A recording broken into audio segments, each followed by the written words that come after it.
Welcome to red TV. నేను మీ Teja. Game changer భారీ అంచనాలతో ఈరోజు రిలీజ్ అయింది. అయితే దీనికి దర్శకుడు తమిళ్ డైరెక్టర్ శంకర్ గారు. సో అందరికి మనకి బాగా తెలుసు. గతంలో ఆయన తీసిన సినిమాలు చాలా సూపర్ డూపర్ హిట్.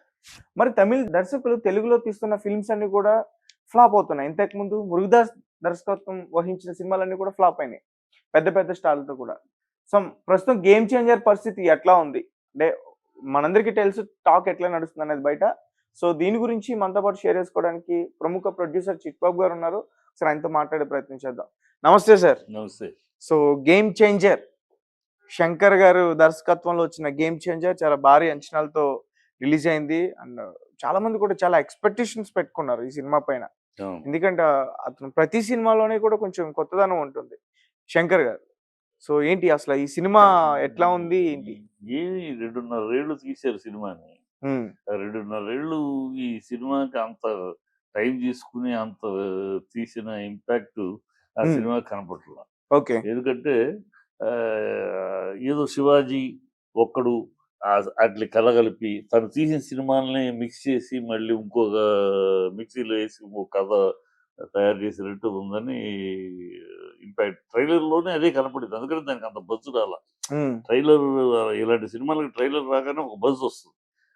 ఏమి రాలా. ఎందుకంటే ట్రైలర్లోనే ఎక్కడ ఇంపాక్ట్ కొత్తతనము శంకర్ బ్రాండ్ ఆఫ్ క్రియేటివిటీ అనేది ఎక్కడ కనపడలా. ఏదో చూసిందే ఎక్కడో చూసింది దాంట్లో చూసి కొన్ని కంపోజిషన్స్ అయితే ఇండియాలో భారతీయులు కనపడ్డ కంపోజిషన్స్ కొన్ని కనపడ్డాయి ట్రైలర్లోనే. సో కొన్ని ఎగరటం దూకటం తప్పితే ఏదో ఐఎమ్ అన్ప్రెడిక్టబుల్ అనేది కూడా ఒక పంచ్ లాగా కాకుండా దీనిలాగా పంచ్ లాగా లేదు. ఇప్పుడు పంచ్ స్టైల్ వేయాలనుకున్నది అది ఎక్కడో మిస్ అయింది. ఏదో చెయ్యాలని ఏదో చేసినట్టు అనిపిస్తుంది ట్రైలర్ లో. పిక్చర్ కూడా ఇవాళ టాక్ అదే వచ్చేసింది. పిక్చర్ కూడా ఎక్కడ ఇంపాక్ట్ కనపడలేదు, ప్రజల్లో లేదు, ప్రేక్షకుల్లో లేదు. పబ్లిసిటీ కూడా ఏంటో వాళ్ళు చాలా నార్మల్ గా వెరీ ఆర్డినరీ సినిమాకి చేసినట్టు చేస్తారు. అంటే వాళ్ళ ముందు దిల్ రాజు ప్రొడ్యూసర్. ఇప్పుడు ఒకటేనమ్మా, నేను ఎప్పటి నుంచి చెప్తున్నా, రేట్లు పెంచమని అడుగుతున్నారు అంటేనే వాళ్ళకి సినిమా మీద కాన్ఫిడెన్స్ లేనట్టే. సినిమా మీద కాన్ఫిడెన్స్ లేదు, ఉండకపోతేనే ఏమవుతుందేమో 3వ రోజు పడుకుంటుందేమో, 4వ రోజు పడుకుంటుందేమో, 5 రోజులు ఎంత పిండాలో అంత పిండేసుకుందాం అనే తాపత్రయంకే ఈ రేట్లు పెంచండి, మాకు అది ఇవ్వండి, ఇది ఇవ్వండి. ఇప్పుడు ఏం పెంచుతారు రేటు? పెంచిన రేటుకి వచ్చేవాడు ఉండాలి కదా, ఇప్పుడు తగ్గించుకోవాలి రేటు. ఈ 2 రోజులు అయినాక మామూలు రేట్లకే సినిమా పబ్లిష్ చేసుకోవాలి. రేట్లు పెంచడం అనేది తప్పుడు ఆనవాయితీ, తప్పుడు. నేను ఖర్చు పెట్టాను సినిమాకి. ఎందుకు ఖర్చు పెట్టాను? బిజినెస్ బట్టి ఖర్చు పెట్టాను. బిజినెస్ అయితే నేను ఎందుకు ఖర్చు పెడతాను? నన్ను ఉద్ధరించడానికి, ప్రేక్షకులు ఉద్ధరించడానికి త్యాగం అదేమన్నా. నాకు మరి గతంలో ఎందుకు ఖర్చు పెట్టలా? 10 ఏళ్ల క్రితం ఎందుకు మనం తెలుగు పిక్చర్లు ఇలా ఖర్చు పెట్టలా? అప్పుడు అంత మార్కెట్ లేదు. మార్కెట్ పెరిగింది. మార్కెట్ పెరిగినప్పుడు ₹1,00,000 వస్తుందంటే 90,000 ఖర్చు పెడతాం. ₹100 వస్తుందంటే ₹90 ఖర్చు పెడతాం కదా. ఇప్పుడు 500 కోట్లు, 600 కోట్లు, 1000 కోట్లు వస్తుందంటే 700 కోట్లు, 800 కోట్లు ఖర్చు పెడతారు. అంతేగా, రాకపోతే ఖర్చు పెట్టరు కదా. వస్తుందని ఉండబట్టే కదా, బిజినెస్ ఉండబట్టే కదా. దానికి ఏదో మేము ఖర్చు పెట్టే డబ్బులు తగ్గిపోండి, మేము ఖర్చు పెట్టే డబ్బులు తగ్గి పెంచండి, ఏమిటది? ఆ స్లోగనే దరిద్రం స్లోగన్. అడుక్కుంటానికి వెళ్ళటం ప్రభుత్వం దగ్గర, చీప్ అవ్వటం ప్రభుత్వం దగ్గర. గతంలో లేదు.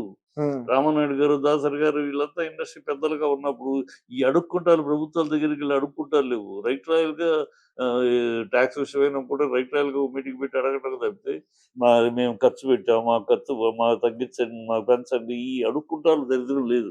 ఈ అడుక్కుంటారు స్కీమ్ వచ్చినాకే ప్రభుత్వానికి కూడా అలుసైపోయింది ఇండస్ట్రీ. ప్రభుత్వం ఇదివరకు సినిమా ఫీల్డ్ మీద ఉండాల్సిన రెస్పెక్ట్, సినిమా ఫీల్డ్ మీద ఉండాల్సిన గౌరవ మర్యాదలు కోల్పోవడానికి కూడా ప్రభుత్వం దృష్టిలో ఈ అడుక్కుంటం మొదలెట్టినాక ఈ దరిద్రం అడుక్కుంటం మానేయాలి.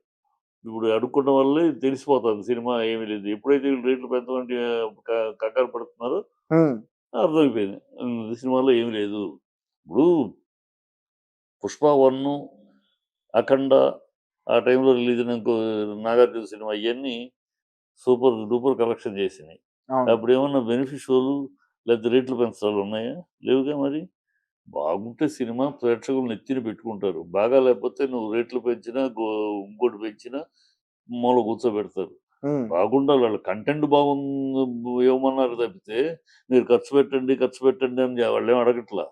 వాళ్ళ నుంచి మీద భారం ఎందుకు వేస్తారు మీరు ఖర్చు పెట్టి, అవును. కదా. ఇది తప్పుడు విధానం. ఈ తప్పుడు విధానానికి ఇవన్నీ కరెక్ట్ రిజల్ట్సే. అంటే అసలు శంకర్ గారు ఫెయిల్ అయ్యారని చెప్పుకోవాలి ఈ సినిమాలో. ఖచ్చితంగా శంకర్ ఫెయిల్యూరే. హీరోని ఏం చెప్తాం, హీరోని ప్రొడ్యూసరు ఎట్లా అంటే శంకర్ దగ్గర మాట్లాడే పరిస్థితి ఉండదు. ప్రొడ్యూసర్లు అది కాదు ఇది ఇలా చేద్దాం అని మాట్లాడే పరిస్థితి ఉండదు. అలాంటి డైరెక్టర్ దగ్గరికి వెళ్ళినాక అంతే, అతను చెప్పింది చేయటమే. నువ్వు కుదిరితే కుదురుతు లేదన్నట్టు. సో పాపం రామ్ చరణ్ డైరెక్టర్ చెప్పింది కష్టపడి చేస్తాడు అంతేగా. హీరో చేసేయగలిగింది ఏం లేదు, ప్రొడ్యూసర్ చేయగలిగింది ఏం లేదు. సో ఇక్కడ మొత్తం ఆల్ ఇన్ ఆల్ శంకర్ చేతిలో ఉంది. శంకర్ ఫెయిల్యూర్ కింద చెప్పాలి. ఓకే. రామ్ చరణ్ గారి యాక్టింగ్ ఎక్కువ మార్క్స్ పడుతున్నాయి సినిమాలో. సినిమా అంటే పక్కన ఇప్పుడు రామ్ చరణ్ హీరోగా డైరెక్టర్ క్రియేట్ చేసేదాన్ని చేస్తాడమ్మా. రామ్ చరణ్ అది సరిపోదు కదా. రామ్ చరణ్ మంచి విషయం ఉంటే ఆ పర్ఫార్మెన్స్ విలువ వస్తుంది. ఈ విషయం లేనప్పుడు ఏమి గించుకుని ఏమి అంచుకుని ఏం లాభం. అదే అయింది అక్కడ. పాపం కష్టపడి పనిచేసిన విషయం లేనప్పుడు ఏముంది కదా, అదే జరిగింది. అంటే మన తెలుగు ఫిల్మ్ ఇండస్ట్రీలో ఇంత మంచి డైరెక్టర్స్ ఉన్నా గానీ రామ్ చరణ్ గారు, శంకర్ మనకు మొదటి నుంచి ఉన్న దౌర్భాగ్య లక్షణం అమ్మా. మన దాసరి నారాయణరావు అన్ని సూపర్ సెన్సేషన్లు ఇస్తే ఒక తమిళ సినిమా ఒక్క నక్షత్రంలో ఒక సినిమా తీశారు. రాఘవేంద్రరావు గారు ఎన్ని సెన్సేషనల్ కమర్షియల్ హిట్స్ ఇచ్చారు. వాళ్ళు ఒక సినిమా తీశారు తమిళోళ్ళు కానీ కన్నడపోళ్ళు కానీ. మనం కన్నడంలో కానీ తమిళ్లో కానీ మలయాళంలో కానీ ఒక డైరెక్టర్ ఒక హిట్ ఇచ్చాడంటే అక్కడ మనం ఎగబడిపోయి వెళ్ళి వాడిని తెచ్చుకుని వాడి కాళ్ళకు మొక్కి వాడికి తెచ్చుకుని వాళ్ళ భాష నుంచి మనుషులు తెచ్చుకుంటాడు. ఇక్కడ వాళ్ళకి మన పని కూడా లేకుండా వాళ్ళు తెచ్చుకుని వాళ్ళ కాళ్ళు పట్టుకుని మనకు ఆ దౌర్భాగ్య లక్షణం పొరుగింటి మనకి మన దరిద్రం అది. వాళ్ళని ఎవరిని అనలేము. మన దరిద్రం అది ఎప్పుడు అంతే.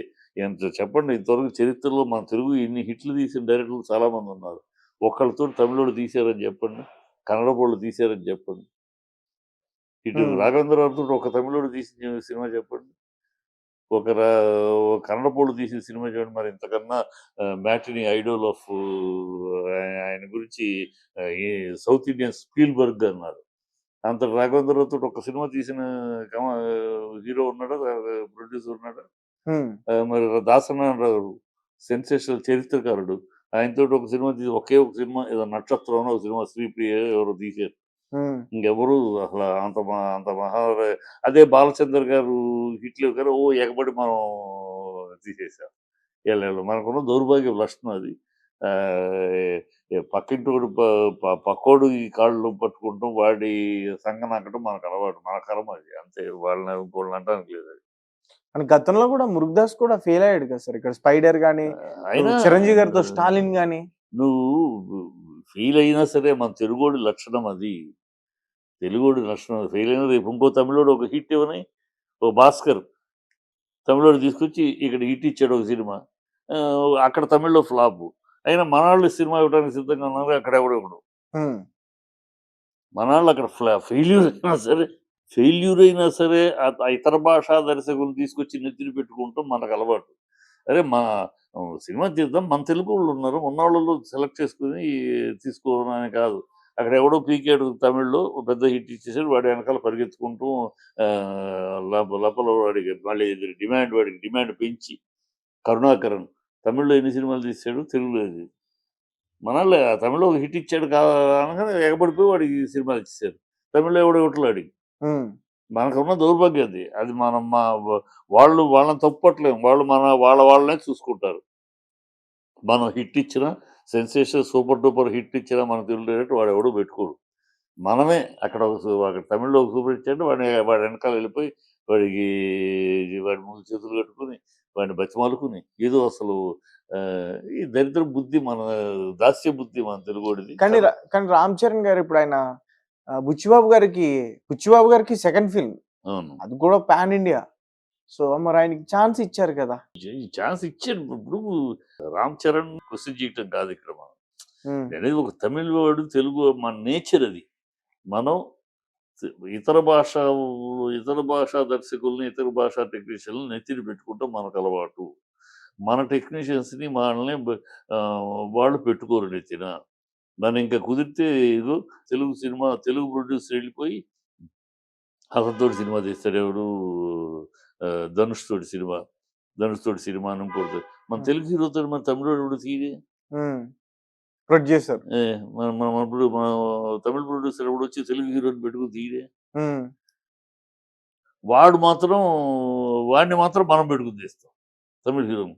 ఇక్కడ హీరోలు కరువు అయినట్టు. ఈ దాస్య బుద్ధి అదే అన్నాను. అందువల్ల ఇవన్నీ జరుగుతూ ఉంటాయి. ఈ వీటి గురించి కర్మ అది అంతే అనుకో. తెలుగు జాతికి ఉన్న కర్మ. సో ఫైనల్ గా మీరు మూవీకి రామ్ చరణ్ గారి మూవీకి రేటింగ్ ఇస్తారా? ఈ సంక్రాంతిలో 3వ స్థానం అది అంతే. రేటింగ్ కన్నా ఆ స్థానం 3వ స్థానం అంతే. Okay sir.